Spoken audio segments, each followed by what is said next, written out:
perguntasse qual é o maior problema dessa parede, e você provavelmente apontaria para aquelas manchinhas escuras ali. Mas eu vou dizer uma coisa que talvez mude a forma como você olha para sua casa a partir de hoje. O mofo não é o problema. Ele é apenas um aviso.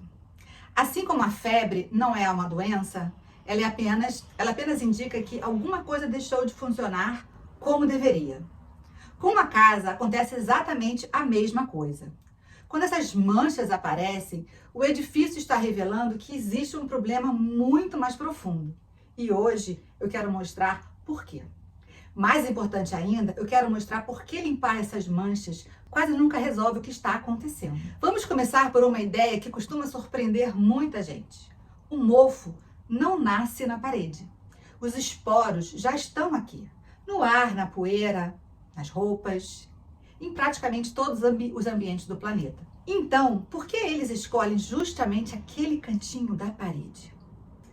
Por que uma superfície permanece limpa durante décadas, enquanto outra, na mesma casa, está coberta de manchas? A resposta não está no organismo, está na própria construção, nas decisões que deram origem àquele edifício, muito antes de você morar nele. E é justamente isso que nós vamos investigar hoje. Se você ainda não me conhece, eu sou Ana Luísa Quaresma, eu sou arquiteta. E há mais de 30 anos eu trabalho como arquiteta. Sou doutora em arquitetura sustentável e dedico uma boa parte do meu trabalho tentando entender como as decisões de projeto influenciam o conforto, a eficiência energética e a saúde dos edifícios. A maioria das pessoas acreditam que mofo, frio excessivo ou calor sufocante fazem parte da vida dentro de casa. Mas na maior parte das vezes, não fazem. Eles são consequências de decisões tomadas muito antes da primeira parede ser construída. E é justamente isso que eu investigo nesse canal, porque compreender como um edifício realmente funciona é o primeiro passo para viver em casas mais confortáveis, mais saudáveis e muito mais eficientes. Agora vamos voltar àquela parede ali? Quando encontramos essas manchas, a primeira reação quase sempre é a mesma. Compramos um produto, esfregamos, repintamos. Durante algum tempo, parece que o problema foi resolvido. Mas alguns meses depois, ele volta. Você já passou por isso? Isso acontece porque estamos tratando apenas da consequência. É como tomar um remédio para baixar a febre, sem descobrir o que está causando aquela infecção. O organismo que aparece na parede apenas aproveitou uma oportunidade que já existia. A pergunta certa não é como eliminar o mofo.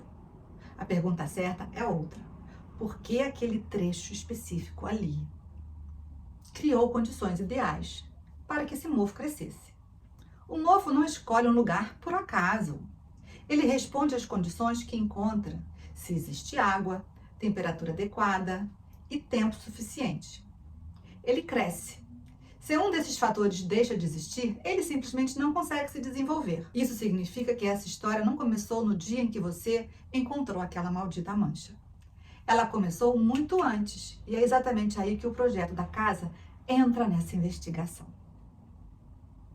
Para entender por que essas manchas aparecem primeiro precisamos compreender uma coisa muito importante.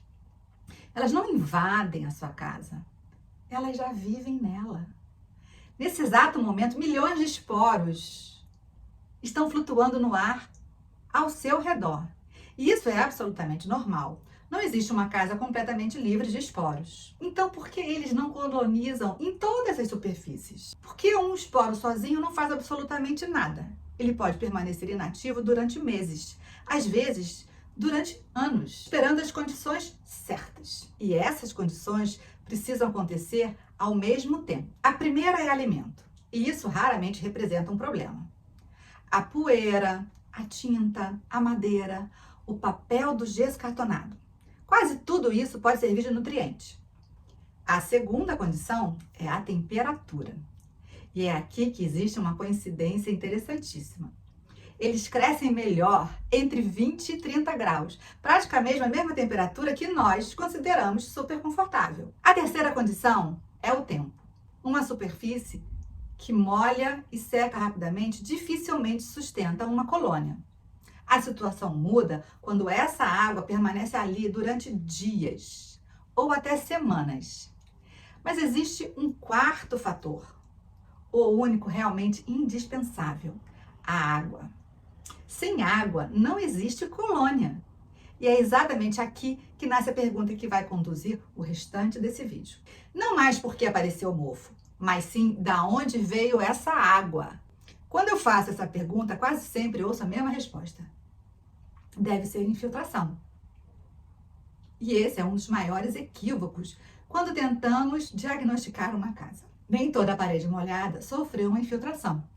A água pode chegar até ali por caminhos completamente diferentes. E descobrir qual deles está acontecendo é justamente que diferença um diagnóstico técnico de um simples palpite.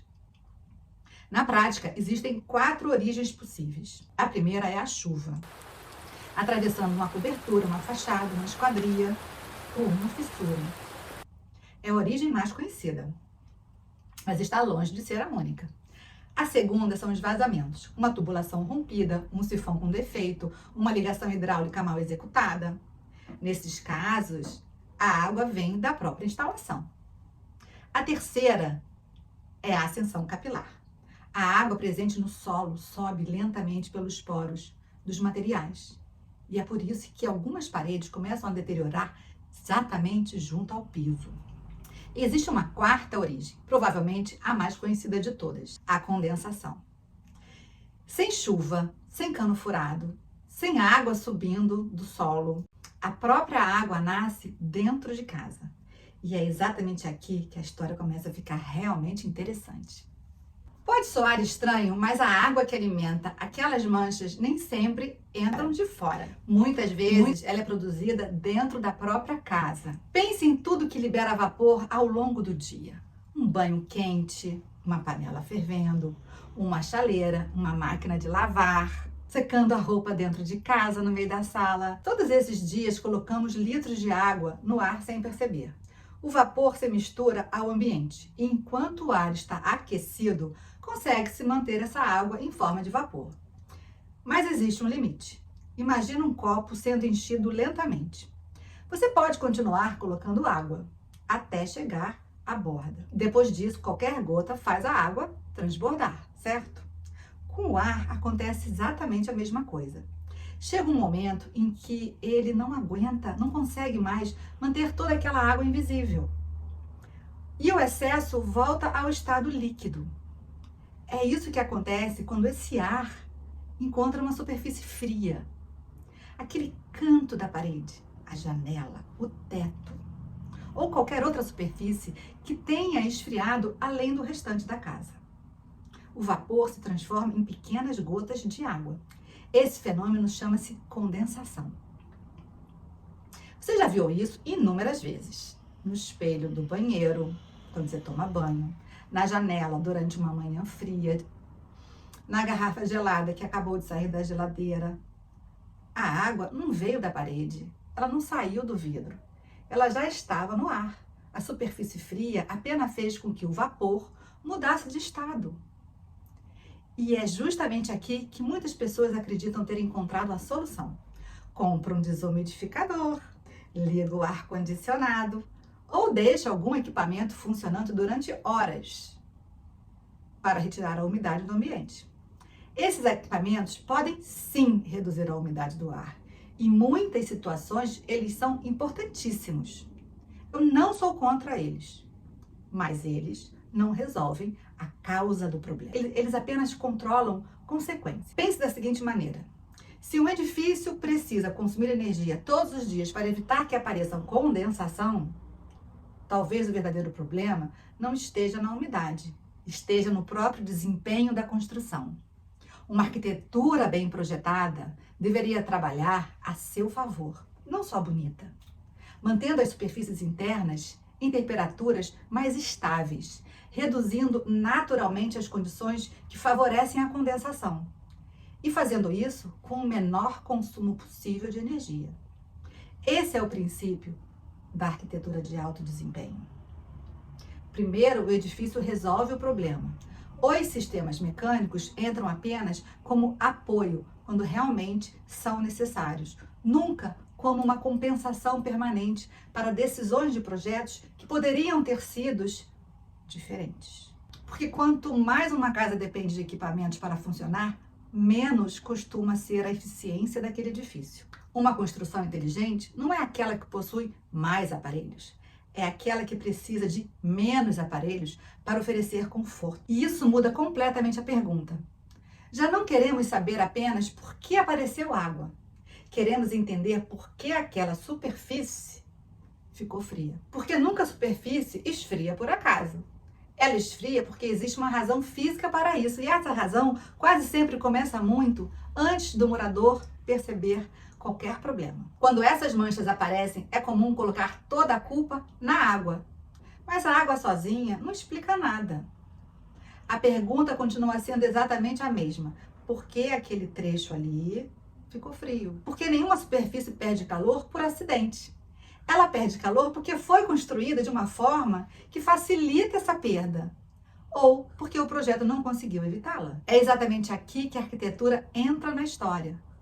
Imagina duas casas na mesma cidade, na mesma rua, recebendo praticamente o mesmo clima. As famílias cozinham, elas tomam banho, elas respiram, elas lavam roupa. Produzem praticamente a mesma quantidade de vapor. Mesmo assim, uma desenvolve manchas e a outra não. Por que será? Porque elas não apresentam o mesmo desempenho. Uma consegue conservar melhor o calor, a outra perde calor rapidamente. Quando isso acontece, a temperatura da superfície cai. E se cair o suficiente, o vapor presente no ambiente começa a condensar. Sem perceber, o próprio edifício criou as condições ideais para o problema aparecer. O mofo apenas aproveitou uma oportunidade. Quem criou essa oportunidade foi o desempenho da sua construção. Por isso eu costumo dizer que o mofo não é uma questão biológica. Ele é um indicador de que o desempenho ambiental daquele edifício. E quando entendemos isso, a pergunta muda completamente. Nós deixamos de perguntar como eliminar o mofo e começamos a perguntar o que fez essa construção perder calor exatamente aqui. Existe uma ideia que quase todo mundo tem sobre as paredes de uma casa, a de que todas elas têm a mesma temperatura. Mas isso simplesmente não é verdade.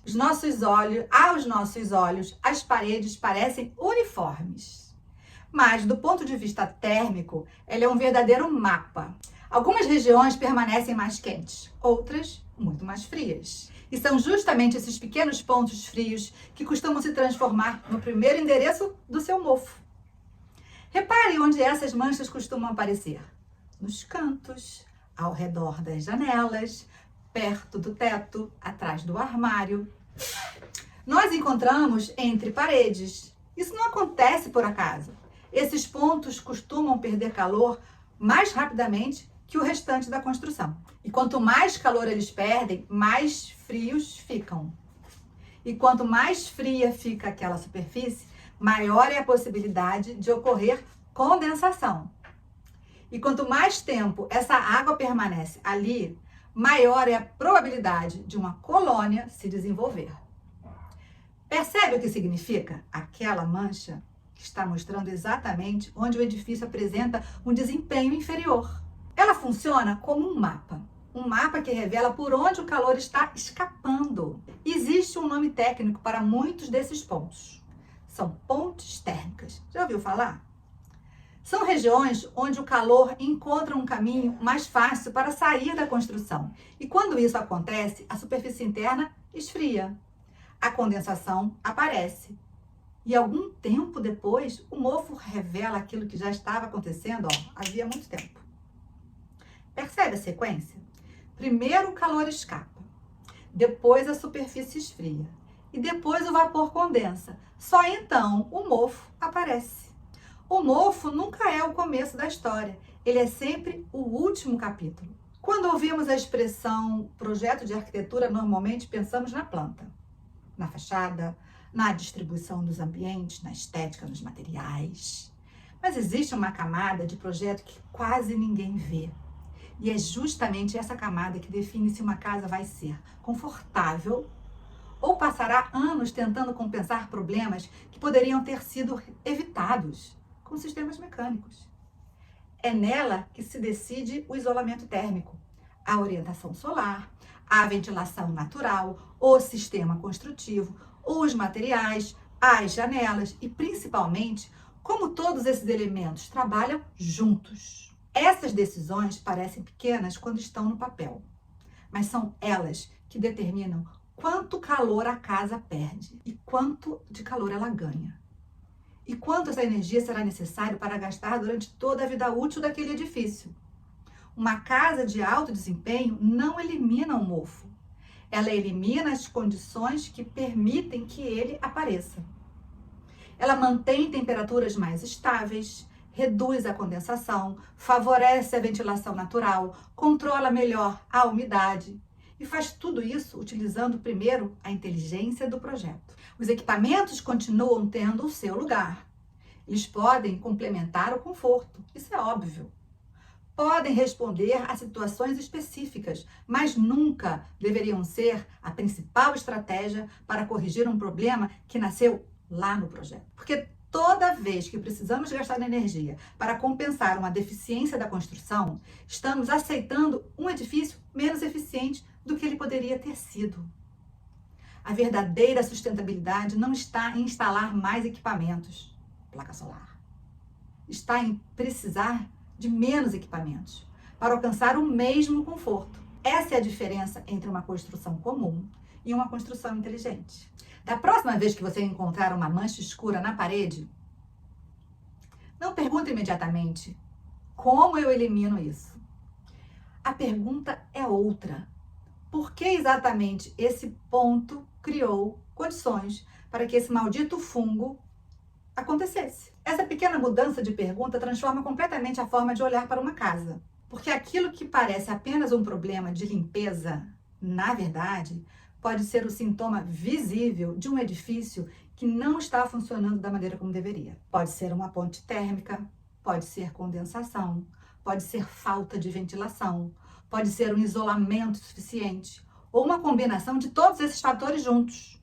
O mofo apenas revelou aquilo que o edifício já estava tentando dizer. É por isso que eu costumo afirmar que o mofo não é um problema biológico. Ele é um indicador de desempenho ambiental da sua construção. E quando entendemos isso, deixamos de combater apenas os sintomas e começamos finalmente a resolver as causas. Da próxima vez que você encontrar uma mancha escura na parede, não pergunte apenas como eu elimino isso. Pergunte por que esse ponto criou essas condições para que isso acontecesse. Essa pergunta muda completamente a forma de olhar para uma casa. O mofo apenas revelou aquilo que o edifício já estava tentando dizer. Quando entendemos isso, deixamos de combater o sintoma e começamos a resolver as causas. Nos próximos vídeos, vamos investigar outros sinais que os edifícios deixam e que a maioria das pessoas nunca percebe. Porque uma casa está sempre mostrando como ela funciona. A questão é aprender a interpretar esses sinais. Se você gosta de entender arquitetura além da estética, inscreva-se nesse canal. Aqui nós não falamos apenas de arquitetura, de coisas bonitas. Nós aprendemos como os edifícios realmente funcionam.